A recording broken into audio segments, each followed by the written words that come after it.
안녕하세요. 서영주입니다. 오늘은 예수님과 바리새인 간의 안식일 논쟁에 대한 이야기를 통해서 오늘날 교회에서도 사라지지 않고 있는 갖가지 율법주의적 폐단을 어떻게 극복해 나가야 할 것인가를 생각해 보기로 하겠습니다. 안식일날 예수님께서 제자들과 밀밭을 지나가시다가 제자들이 배가 고파서 수확기에 있는 미리싹을 잘라 먹었죠. 이걸 본 바리새인들이 예수님께 제자들이 안식일에 하지 못할 일을 해서 계율을 어겼다고 강하게 항의를 했죠.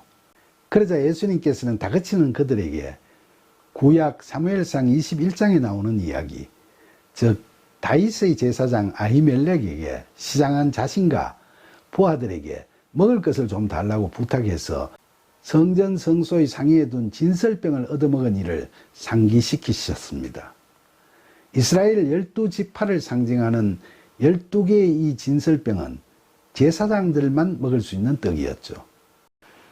그렇게 상기시키시면서 예수님께서는 제사장들은 성전 안에서 안식을 범해도 죄가 없다는 것을 율법에서 읽어보지 못하였느냐고 그들에게 반문하셨죠. 이건 바로 예수님 자신이 하나님의 아들로서 인간의 구원을 위한 대제사장이심을 암시하셨던 거죠. 그래서 안식일에 배고픈 제자들에게 미리싹을 먹게 하셨다는 거죠. 그러시면서 예수님께서는 그들에게 내가 너희에게 이르노니 성전보다 더 큰 이가 여기 있느니라. 나는 자비를 원하고 제사를 원하지 아니하노라 하신 뜻을 너희가 알았더라면 무죄한 자를 정죄하지 아니하였으리라. 인자는 안식일의 주인이라고 명백하게 선포하셨습니다. 그리고 나서 예수님 일행이 밀밭을 떠나 유대교 회당에 들어섰을 때 그곳에는 한쪽 손이 마비된 자가 있었죠. 바리새인들은 안식일을 범하는 예수님을 고발하려고 안식일에 병을 고치는 게 옳습니까? 라고 물었습니다. 그러자 예수님께서는 너희 중에 어떤 사람에게 양 한 마리가 있는데 그 양이 안식일에 구덩이에 빠졌으면 끌어내지 않겠느냐? 사람은 양보다 훨씬 더 귀하지 않느냐? 그러므로 안식일에 선을 행하는 것이 옳으니라 라고 말씀하셨죠.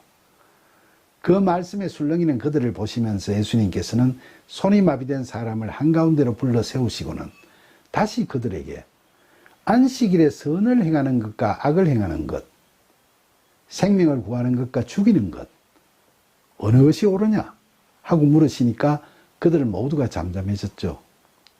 예수님께서는 그들 마음에 완악함을 탄식하시면서 그들을 둘러보신 후에 그 환자에게 너 손을 내밀라고 하시고 그가 손을 내밀자 마비된 것을 풀어주시고 성한 손으로 만들어 주셨죠.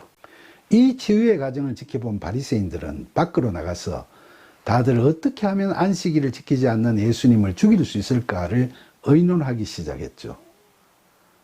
오늘 이야기의 주제가 되는 예수님과 바리새인의 안식일 논쟁에서 우리는 새삼 안식이 무엇인지를 생각하게 됩니다. 창세기 2장 첫머리에 보면 엿새 동안의 천지 만물을 창조를 마치신 하나님께서 일곱째 날에는 안식하셨죠.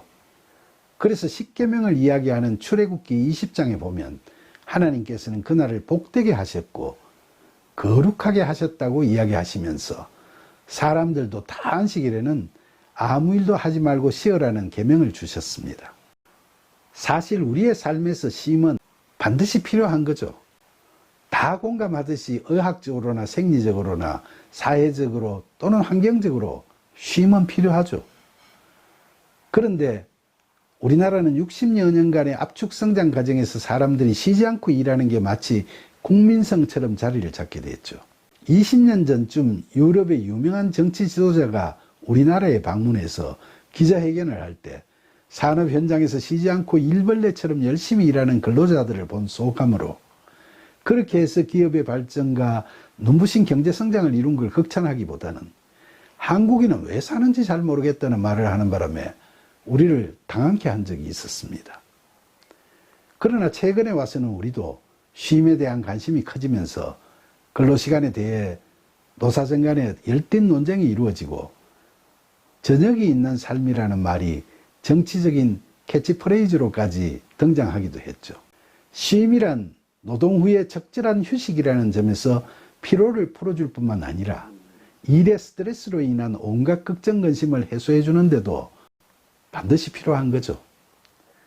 사실 하나님께서 안식일 계명을 10계명의 하나로 주신 건 하나님의 창조 섭리와도 연관되어 있지만 당시 현실적으로도 그동안 애굽에서 노예로 살면서 쉴 틈이 없었던 백성들을 출애굽시켜서 광야로 데리고 나오신 후에 그들에게 쉼을 강조하시는 사랑의 근거로 이런 계명을 주셨다고도 생각할 수 있죠. 사실 일벌레로 사는 것이 체질화되면 쉬는 게 오히려 이상하게 느껴지게도 되죠. 저도 젊어서 현직에 있을 때는 야근은 당연한 것으로 여겨졌었고 주말에도 어쩌다 사무실에 나가지 않고 집에 있으면 오히려 불안하기까지 했죠. 그러나 은퇴하고 나서 되돌아보면 바쁜 날은 야근도 해야 되지만은 허구한 날 버릇처럼 사무실에 매달려온 지난 날들이 과연 공적으로나 사적으로 얼마나 의미 있고 보람 있는 날이었을까 하는 회의가 들기도 합니다. 인생은 편도 여행이라고 누가 이야기했죠. 이처럼 한 번 가고 끝나는 편도 여행에서 어떤 이는 비행기나 특급 열차를 타고 엄청난 속도로 앞만 보고 달려가죠. 또 어떤 이는 자동차나 자전거를 몰면서 경치 좋은 곳, 쉬고 싶은 곳에 가서 적당히 휴식하기도 하면서 여행을 하죠. 또 어떤 이는 아예 배낭을 메고 천천히 걸어가면서 낯선 사람들을 만나 이런저런 이야기도 나누고 경치 좋은 곳에서는 푹 쉬기도 하죠.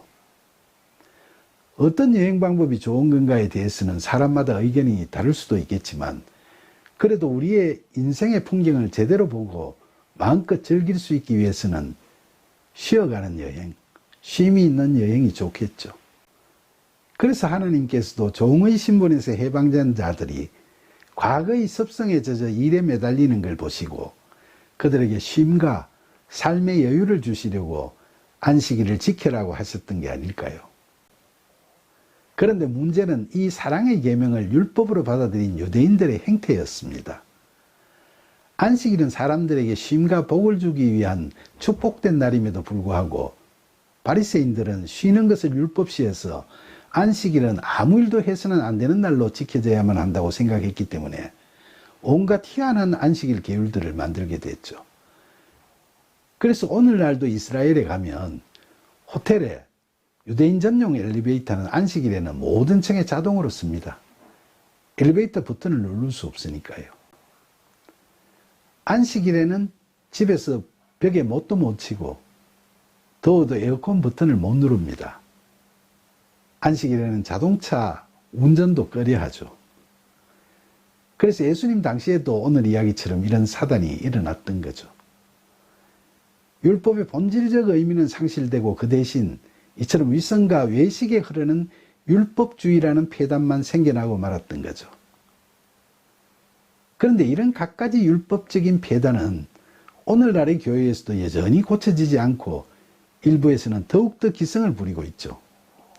우선 현대판 바리새인들은 일부 교회에서 목회자나 재직자로 사역하면서 교인들의 종교행위나 생활 태도를 가지고 그들의 신앙의 깊이를 평가하고 있죠. 교회 출석을 잘하는 자, 교회 행사에 빠지지 않는 자, 목회자나 재직자를 잘 모시는 자, 술, 담배를 일체 하지 않는 자 등등 겉으로 드러나는 걸 보고 사람을 판단하죠. 하나님께서는 사람의 중심을 보신다는 말씀을 하셨는데도 말이죠. 또 일부 목회자들은 설교를 할 때 너무 율법 강의하듯이 하시는 분들도 있죠. 그리고 하나님께서 우리에게 주신 그리고 예수님께서 우리에게 권하신 사랑의 권고 말씀을 명령과 강요의 말씀으로 바꿔버리는 그런 설교는 교인들을 다스리고 교회를 운영하는 데는 편할지 몰라도 교인들에게 심한 의학과 고통을 줍니다. 그리고 뭐라도 하나 지키지 못하게 되면 불필요한 죄책감과 열등감만 불러일으킬 뿐 진정한 사랑과 평안을 주지 못하죠. 예수님께서는 수고하고 무거운 짐진 자들아 다 내게로 오라 내가 너희를 쉬게 하리라 하셨는데도 말이죠. 잘 아시다시피 예수님의 관심은 우리를 사랑하시는 일에 있습니다. 하나님께서 우리들에게 주신 율법의 본질은 정죄나 심판이 아닌 바로 사랑입니다. 안식일 날에 환자를 고치는 의사나 굶주린 자를 위해 음식을 장만하는 자들을 안식일 율법을 어긴 심판을 받을 자라고 한다면 그게 말이 되겠습니까? 오늘날 안식일 교리 논쟁에 있어서 안식일 날짜가 금요일 밤부터냐 아니냐 하는 이런 논쟁은 이제 별 의미가 없죠. 안식일 교리가 구약에 지나간 율법이냐 아니면 오늘날의 주일도 안식일처럼 지켜야 하느냐 하는 논쟁도 이제 별 의미가 없기는 마찬가지입니다. 주일날 교회에 가보면 열성적인 교인들일수록 쉼이 없이 이것저것 봉사하느라고 바쁘기만 한데 그런 분들을 안식일에 일을 했다면서 규범을 어겼다고 비난할 수는 없는 것 아니겠습니까? 우리가 바른 신앙생활을 하려면 율법주의에 젖어 신앙생활을 할 것인가?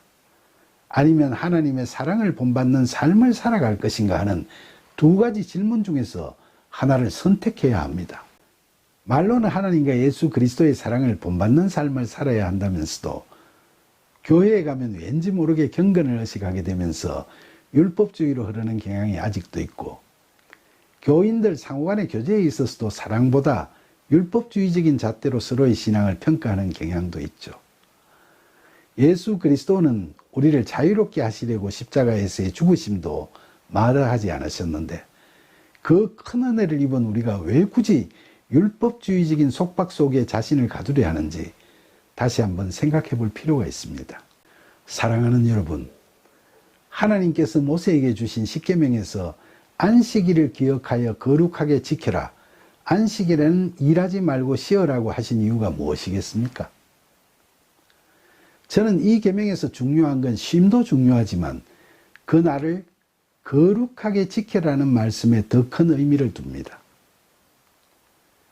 이 말씀에는 하나님께서 우리들에게 평일 여섯 동안 세상적으로 치열하게 나 중심적으로 살아온 삶에 대해서 주일에 시간을 내서 차분히 한번 되돌아보고 잘못이 있으면 반성도 하면서 하나님 중심의 삶으로 다시 회복되는 기회를 가져라는 내용에 소위 거룩을 소망하는 사랑의 근거가 담겨 있다고 생각하는 게 맞지 않을까요?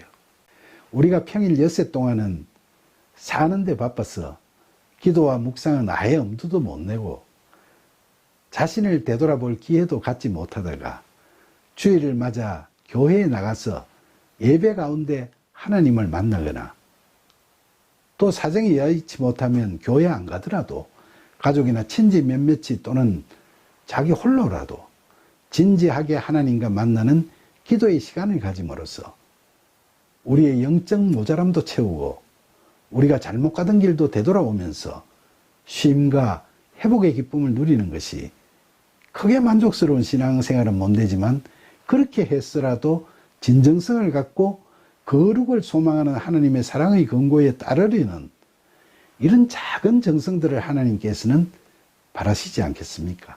그렇습니다. 하나님은 사랑이십니다.